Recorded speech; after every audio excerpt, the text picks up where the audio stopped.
Well, this animal has never ever tried to bite after anything that is not food. Since she got blind, things have changed.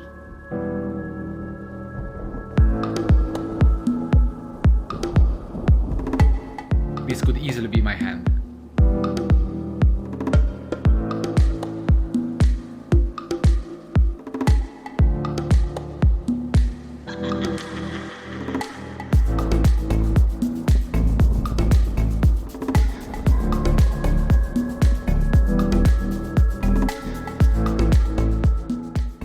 Hi everyone!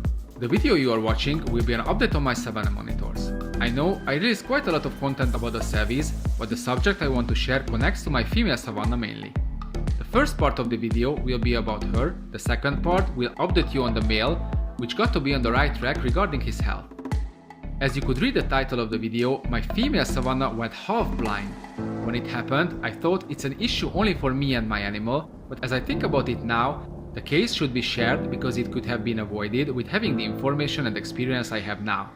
I also want to share what happened because having and keeping even a half-blind large-bodied lizard is not really a joke. I'm very proud of the fact that I haven't been bitten by any of my animals for almost a decade, but since my female went half-blind, it almost happened multiple times. In this video, I will tell you exactly what happened, how the incident could have been avoided, and how the new condition affected my animal and the relationship between me and her. I hope it will be a good example and an interesting segment to watch, especially because now you really see that keeping reptiles or any kind of animals is not all about the fun. Sometimes, as a keeper, you have to face things that normally you wouldn't want to when it comes to your own animal.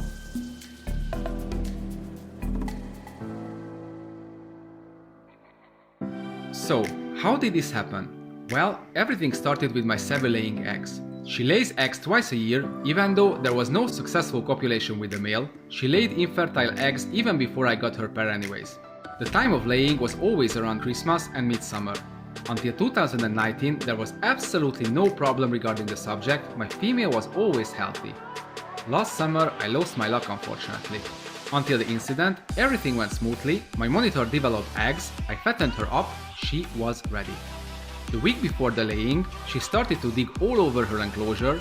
Day and night she was trying to find a spot, so I filled her hide with substrate, which she started to dig out for nesting. Everything went as planned, as it went the past several years. She spent about 5 days in her nest, and since I knew that the eggs weren't going to be good, I didn't bother her till she came out. The day she left the hide for basking, I noticed that something was wrong. One of my monitor's eyes was shut close and covered in dirt. I took her out immediately and I gave her a warm bath. I use this practice after each egg laying anyway. Warm bath helps relaxing the monitor, rehydrates her, and sometimes helps the monitor to release remaining or stuck eggs. With the bath, I got rid of the dirt and cleaned the eye, which was still functioning. Pupil wasn't fully dilated, she was reacting to movement from the particular side. It was clear that she was still using it. During the bath, I removed the eggs and rearranged the hide, evened out the substrate which she dug out. As I expected, she released a few more eggs in the bathtub, she drank and seemed relaxed. After a good half an hour, I put her back to the enclosure, where she immediately searched for her nest and the eggs. After a while, she went basking once again and I prepared some food for her. When I offered the food, I noticed that the problematic eye was still tearing heavily. I thought it wasn't a big deal, I cleaned the eye perfectly and she was using it. I gave her food, then let her be for the rest of the day. At the end of the day, I turned the lights of her enclosure off and she went to her hide to sleep. Next morning, I immediately checked on her and immediately saw that her eye was closed again with dirt stuck on it too. Once again, I took her out to the bathtub, cleaned and checked the eye, which seemed alright still. The whole day went without problem, night has come, she went to sleep. Next morning, the eye was shut and tearing, but without stuck dirt in it. I had to go to work the day, but I quickly cleaned her eye. I boiled chamomile fast, got rid of the flowers, and the cleared water I used to clean the eye. I use the same method for my and my kids' eye to treat certain infections, and I usually do it with success. The next few days I repeated the procedure multiple times because the eye was still tearing, but was open at least. The end of the week came the first shock when I noticed that my monitor wasn't reacting to movement on the particular side. I had to realize that something went bad. When I checked her closely, I noticed that her pupil was fully dilated and she wasn't reacting to any movement coming from the bad eye side. I was shocked, called the vet and immediately asked for an appointment. Unfortunately, I wasn't smarter after they examined the animal. I got told that most likely it was an infection, but even possible that the sand caused the damage. The vet told me that she has a bit of a sight, but not much left. I also got told that the eye could have been probably saved with starting the treatment immediately. The treatment was a simple antibiotic drop, which she got anyways, but unfortunately couldn't save her eye, it was too late. Long story short, she has lost the sight of one of her eyes and we had to deal with the consequences. I say we because it's not just she had to adapt to her new condition, I had to as well. She has a bit harder time when she has to catch live insects, but she still can without it being too stressful for her. Obviously, she can't see on one side, but the always moving insects get into her sight eventually, and from that point she deals with the problem quickly. I can tell that it's affecting her life, but I honestly can say that it's not that big of a deal. You know that reptiles have another way to detect their prey. Smelling is very important for reptiles to find their food, so believe me, a one-eyed monitor is still a pretty functioning monitor.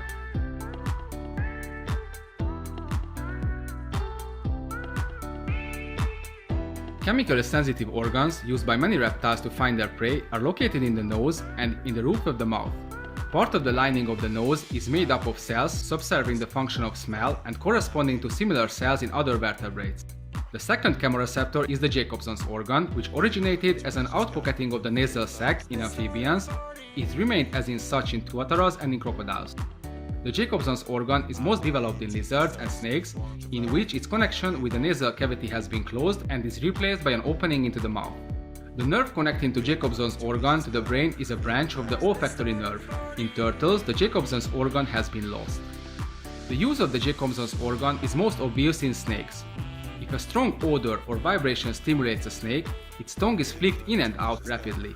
With each retraction, the fork tip touches the roof of the mouth near the opening of the Jacobson's organ, transferring any odor particles adhering to the tongue. In effect, the Jacobson's organ is a short-range chemoreceptor of non-airborne odors, as contrasted to the detection of airborne odors smelling in the usual sense by olfactory sensory patches in the nasal tube. Some snakes, notably large vipers and scaroglossan lizards such as skinks and monitors, and burrowing species of other families rely on the olfactory tissue and the Jacobson's organ to locate their food, almost to the exclusion of other senses. Other reptiles such as diurnal lizards and crocodiles appear not to use scent in searching for prey, though they may use their sense of smell for locating a mate. Well, that was a little scientific background for the things I just stated. I hope you didn't find it too boring. These facts we, reptile keepers, should know about in my opinion. So here is the question. Why I had to adapt to the situation too? It's pretty simple. The risk of getting bitten by this particular animal just increased tenfold. If there is a sudden movement coming from the side of the blind eye, the monitor often confuses the source with moving prey and gets triggered to bite after. If this moving object is my hand, I can get bit in this situation. Now I have to be much more careful closing in on her slowly, taking the time to get recognized by the lizard. It's really important to watch out when handling a lizard like this. A bite from a monitor of this size will leave a mark on you for sure, even could cause nerve damage if it strikes you at the wrong place. A good practice I developed is to make your hands smell like the animal's substrate. Rub your hands into the substrate before you try to touch your monitor. Like this, it will take in you as a non-living part of its environment. Use this method with caution. It never failed me, but it may fail you. So, how could I have avoided this accident to happen? First of all, I think I should have offered clean substrate in the hide. Maybe contaminated dirt got into her eyes and caused the infection. Secondly, I should have checked the lizard faster, so I could have reacted faster, could have taken her to the vet earlier. Thirdly, I could have removed the substrate when I noticed the infection. Like that, the incident couldn't have happened right after the first one. Well guys, I know I made some mistakes. In my defense, I can only say that I had to work a lot by the time the accident happened. Now, we both have to live with the consequences. I will really try to make her life easy as possible. As for my male Savannah Monitor, I think I got him in the better shape now. How? It's pretty simple. Basically, I feed him a lot. I mean, really a lot. What does it mean? I offer him food every single day. A day, he eats about 30 adult dubia roaches and about 15 to 20 adult locusts, sometimes with some extra bowl of superworms. Is this a lot for you? If it is, Savannah Monitor is probably not the right species for you because the numbers I mentioned is not what makes him full. Now he got to be very active as I installed an extra heat source. He would eat all day if he had the possibility. I think if I would offer 3 times more food, he would eat it all. Besides it being super expensive, it's really fun to feed him. He got to be very responsive and friendly. He comes to me all the time he sees me, and sometimes he crawls out when I open the enclosure. On top of all these, he is very intelligent, he never attacks mindlessly, and he has no food aggression at all, even though he loves to eat. Is he back to a healthy size? We are getting there, but we are not there yet. Actually, I'm not very convinced that he has no parasites. The 2 negative lab results don't really stand with how much I have to feed him for gaining a little weight. Probably I will send a new sample to be sure. This was an update of my Savannah monitors. I know I brought the species into spotlight a lot lately, but I wanted to give an update about them before I move to other projects. If you like this video, don't forget to like and subscribe. See you till the next time.